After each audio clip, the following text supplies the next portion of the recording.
loo trips every 90 minutes, insomnia, 100 doctors couldn't tell him why. The Washington Post. In addition to his nocturnal urinary problem, Schwartz suffers from massive shifts of body fluids when he stands up or lies down, very high blood pressure, chronic digestive disorders, severe hormonal imbalances, muscle wasting on his left side and exhaustion. For Bob Schwartz, one of the hardest things about his unnamed illness is sleeping in snatches. When Schwartz, who battles insomnia, does manage to fall asleep, he wakes up every 90 minutes to urinate copiously. Most nights he sleeps a total of 4 hours. Chronic sleep deprivation is only one symptom of a consuming and debilitating constellation of problems that has astonished and baffled nearly 100 doctors around the country with whom Schwartz has consulted since 2016. Despite his herculean efforts, the 59-year-old retired medical malpractice lawyer turned philanthropist still doesn't have a diagnosis. In addition to his nocturnal urinary problem, Schwartz suffers from massive shifts of body fluids when he stands up or lies down, very high blood pressure, chronic digestive disorders, severe hormonal imbalances, muscle wasting on his left side and exhaustion. He has traveled to the Mayo Clinic twice and to the Cleveland Clinic. Last fall, Schwartz, who lives near Detroit, spent a week at the Undiagnosed Diseases Program at the National Institutes of Health. The highly selective 11-year-old effort by the nation's preeminent research hospital is designed to diagnose the most perplexing illnesses. Yet the former marathon runner remains what one Mayo specialist dubbed him, a zebra among zebras, medical slang for an extraordinarily rare case. Neither doctors have identified an apparent reason for his symptoms. His veins are grossly enlarged and too stretchy, but they don't know why or how to treat it. And they've never seen a similar case. "We don't have an answer yet," said Donnan Vasic, the attending internist at NIH's clinical center who coordinated the multidisciplinary team of experts that examined him in Bethesda last year. Schwartz, she noted, has quite an enduring spirit despite a very complicated problem. For Schwartz, the singular nature of his case and the lack of a diagnosis have caused moments of existential despair. But he says he is resolved to learn everything he can about the illness that has upended every aspect of his life. Schwartz said he hopes his story will elicit suggestions that could provide him some relief. Because philanthropic work is the cornerstone of his life, he wants to help others facing their own battle who can glean something, or reach out to me for advice. Until 2016, Schwartz said, he was the epitome of health, a vegetarian since high school. He never smoked or drank alcohol. A lifelong and enthusiastic athlete, he ran 10 miles a day and played basketball. In 2007, Schwartz, then 47, retired from his law practice. With his wife, Robin, a graphic artist, he founded the Here to Help Foundation, of which he is chief executive. The private, non-profit foundation has awarded small one-time cash grants to more than 7,500 residents of Southeast Michigan. Some are newly released prisoners, others are trying to stave off eviction or need money to buy a reliable used car to get to work. Sometime in 2016, Schwartz said he began feeling tired. During his outdoor runs, his hands and feet felt unusually sensitive to the cold. "I just thought, well, I'm getting older," Schwartz said. The urinary problem started in 2017. During the day, no matter how much liquid Schwartz consumed, he produced little urine. But when I lay down in bed at night, he recalled, the opposite occurred. His nightly urine output totaled about 51 ounces, the equivalent of 11/2 quarts.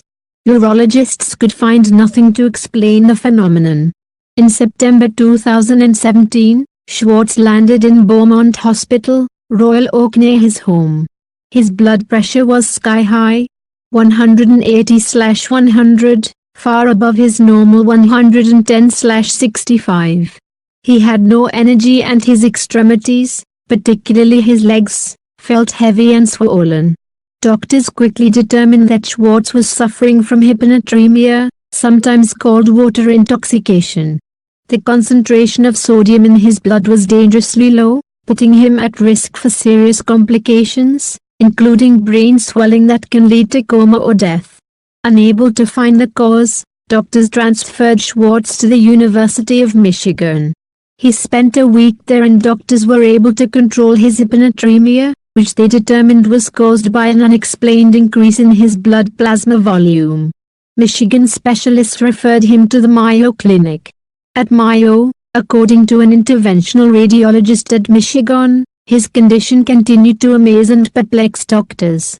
A scan revealed that Schwartz's iliac veins, which feed the inferior vena cava, the body's largest vein that carries the oxygenated blood to the heart, were greatly enlarged, as were his vena cava and his aorta. But the results of several tests were inherently contradictory. Despite chronic hyponatremia, Schwartz exhibited clear signs of dehydration during the day while upright. But when he lay down at night, fluid gushed back to his kidneys, causing excessive urination. Mayo experts ruled out several possible diagnoses, including vasculitis, a group of rare diseases caused by blood vessel inflammation. They asked me to come back in a year to see what had evolved, Schwartz said. When he returned, doctors had nothing new to suggest. Schwartz, who is fluent in the language of medicine, spent much of 2018 consulting experts around the country, most via video conference. He sought out specialists in cardiology, blood vessel diseases and endocrinology, as well as anyone he believed might have a hypothesis about what might be wrong or how to help him. An interventional radiologist at Michigan referred Schwartz to his undiagnosed diseases program. Schwartz, the radiologist wrote in his referral letter, has been untiring in seeking an explanation for his illness and hopes experts could shed some additional light on what has been a very dark place. The program, which has seen about 1,200 patients and rejects approximately 80% of those who apply, accepted him. It was a compelling case, Novacek said. Care offered at NIH and the 11 other sites around the country that constitute the Undiagnosed Diseases Network is free. The effort has several goals: to identify previously undiagnosed disorders, to determine their possible genetic underpinnings and to provide useful advice to suffering patients, even in the absence of a diagnosis. Since its inception, the network has unearthed a diagnosis in approximately 35% of cases and identified 31 new syndromes. Some diagnoses are made through a sophisticated and time-consuming genetic analysis known as DNA sequencing. There have been cases that were solved years later, Novacek said. We may find an answer in the future, even if we don't have it now. Patients are told that their information will be kept in an extensive database and that they will be notified if an answer is found. In late October 2018, Schwartz and his wife, whom he describes as a pillar of strength and hope, spent a week at NIH. His team included cardiologists, rheumatologists, vascular specialists, a geneticist and an expert in dysautonomia, a disorder of the autonomic nervous system, which controls breathing and heartbeat. Schwartz, who called the team phenomenal, underwent numerous additional tests, including a highly specialized PET scan not available outside the research hospital. Once again, experts were mystified. The case that most resembles Schwartz's, Novacek said, is that of a marathon runner with very enlarged veins who suffered from recurrent blood clots. He was seen at NIH several years ago, but so far doesn't have a diagnosis. In Schwartz's case, the leading hypothesis is that his enlarged and overly stretchy venous system might reflect a subtle problem with the collagen in his connective tissue. It is possible that the collagen, a protein that functions as a sort of scaffolding and holds the body together, is not strong enough to support the walls of his veins. He also shows signs of dysautonomia. Years of running might have exacerbated the problem, Novacek said, possibly through the repeated pounding involved. But it is also possible, she noted, that running was in some way protective, delaying the onset of symptoms that might otherwise have materialized earlier. One possibility is that the underlying cause may be genetic. Generally, when we think of genetic disease, you think of a child born with it, Novacek said. But there are many situations where you have a predisposition to a certain problem and it doesn't manifest for years. Novacek said that Schwartz's DNA is being sequenced at Baylor College of Medicine for possible clues. Results are still pending. To help control daytime swelling, experts recommended that Schwartz wear specialized compression garments. Without strong, blood vessel walls, the only thing you can do is compress from the outside, Novacek said. Unfortunately, the team had no advice about ways to curb his nighttime urination. Novacek said she is acutely aware of the plight of patients like Schwartz who don't receive a diagnosis. It is very difficult, she said. There's a lot of angst and uncertainty. Schwartz said he derives perverse satisfaction from the knowledge that he has done everything humanly possible to find an answer. He tries to focus on other things. He exercises every day on a specialized rowing machine to try to maintain some level of fitness. He spends time with close friends familiar with his situation and takes pleasure in his 3 grown children.